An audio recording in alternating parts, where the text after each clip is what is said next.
بسم اللہ الرحمن الرحیم۔ السلام علیکم۔ ٹیک آرٹ نیوز میں خوش آمدید۔ 24 فروری 2023، 4 شعبان 1444 ہجری، بروز جمعہ۔ ٹیک آرٹ نیوز لایا ہے سعودی عرب کے حالات اور قانون میں تبدیلیوں کی خبریں۔ اگر آپ بھی جاننا چاہتے ہیں تو چینل کو سبسکرائب کریں، لائک کریں، گھنٹی کے بٹن کو دبائیں تاکہ ہر آنے والی ویڈیو آپ تک پہنچ سکے۔ تو چلتے ہیں خبر نامے کی طرف۔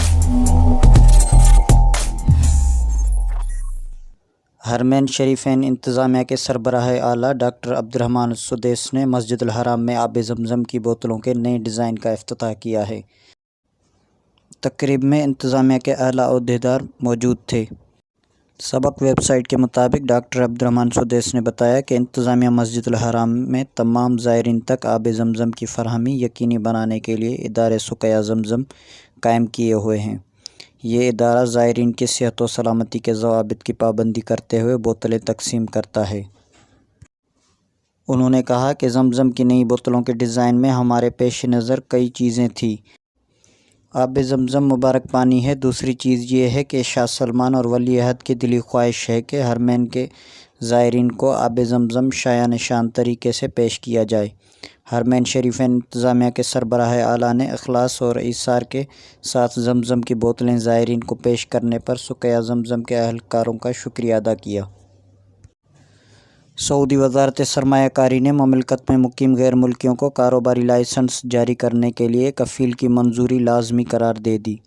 عکاظ اخبار کے مطابق سعودی وزارت سرمایہ کاری نے مقامی مارکیٹ میں کسی اچھوتی سروس کو فراہمی یا کوئی نئی چیز تیار کرنے کے لیے ٹیکنالوجی یا نئی منفرد صنعتی کمپنی قائم کرنے کے خواہش مند سرمایہ کاروں کے لیے پرمٹ کے ضوابط جاری کر دیے۔ وزارت سرمایہ کاری نے 5 ضوابط مقرر کیے ہیں۔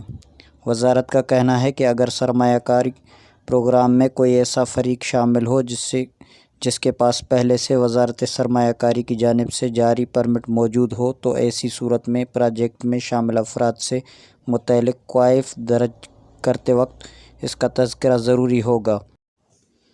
سعودی محکمہ امن امان نے کہا ہے کہ الحسا کمشنری میں ٹریفک کو معطل کرنے والے مقامی شہری کو گرفتار کیا گیا ہے۔ عکاظ اخبار کے مطابق محکمہ امن امان نے ٹوئٹر پر بیان میں کہا کہ سبز لباس میں ایک مقامی شہری پولیس کی گاڑی سے فرار ہو کر گاڑیوں کے درمیان خطرناک انداز میں بھاگنے کی کوشش کر رہا تھا، تاہم فرار کی کوشش ناکام بنا دی گئی۔ الحسا پولیس نے ملزم کو گرفتار کر کے متعلقہ ادارے کے حوالے کر دیا۔ سعودی عرب کے شاہ سلمان مرکز برائے امداد و انسانی خدمات نے سوڈان کے فلاحی ادارے العون کے ساتھ تعاون کا معاہدہ کیا ہے۔ سرکاری خبرساں ادارے SPA کے مطابق معاہدے کا مقصد شاہ سلمان مرکز العون کے درمیان امدادی عمل کی ٹریننگ میں تعاون دینا ہے۔ معاہدے کے تحت ایسے اہلکار تیار کیے جائیں گے جو انسانی بنیادوں پر کام کریں۔ انہیں اس حوالے سے معلومات بھی فراہم کی جائیں گی، جبکہ انہیں امدادی مشن کے سلسلے میں سروے اور ریسرچ کی بھی تربیت دی جائے گی۔ سوڈانی فلاحی ادارے العون کے ساتھ شاہ سلمان مرکز نے معاہدے پر دستخط ریاض میں انٹرنیشنل فورٹ کے موقع پر کیے گئے ہیں۔ شاہ سلمان مرکز برائے امداد و انسانی خدمات کے ترجمان ڈاکٹر سامر الجتیلی نے کہا ہے کہ جمعرات کو مملکت سے شامی زلزلہ زدگان کے لیے مزید 20 ٹرک امدادی سامان لے کر شام پہنچ گئے۔ امدادی سامان لے جانے والے ٹرکوں کی کل تعداد 70 تک پہنچ گئی۔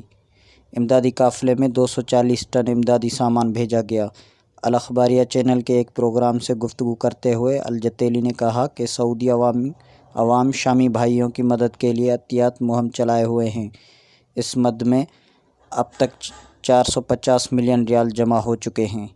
یاد رہے کہ عطیات مہم خادمین حرمین شریفین شاہ سلمان اور ولی عہد شہزادہ محمد بن سلمان کی ہدایت پر چلائی جا رہی ہے۔ سعودی محکمہ امن امان نے کہا ہے کہ ریاض میں 2 افراد پر تشدد اور چھری سے وار کرنے میں ملوث 6 افراد کو گرفتار کیا گیا ہے۔ عاجل ویب سائٹ کے مطابق محکمہ امن امان نے بیان میں کہا ہے کہ تشدد کی ویڈیو سوشل میڈیا پر وائرل تھی۔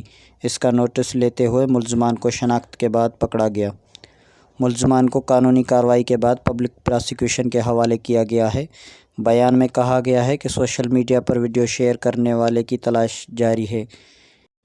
اسے انفارمیشن کرائم کی قانون کی خلاف ورزی پر گرفتار کیا جائے گا۔ محکمہ امن عامہ کا کہنا ہے کہ ویڈیو بنا کر سوشل میڈیا پر شیئر کرنا انفارمیشن کرائم کی خلاف ورزی ہے۔ اس کے مرتکب شخص کو سزا دی جائے گی۔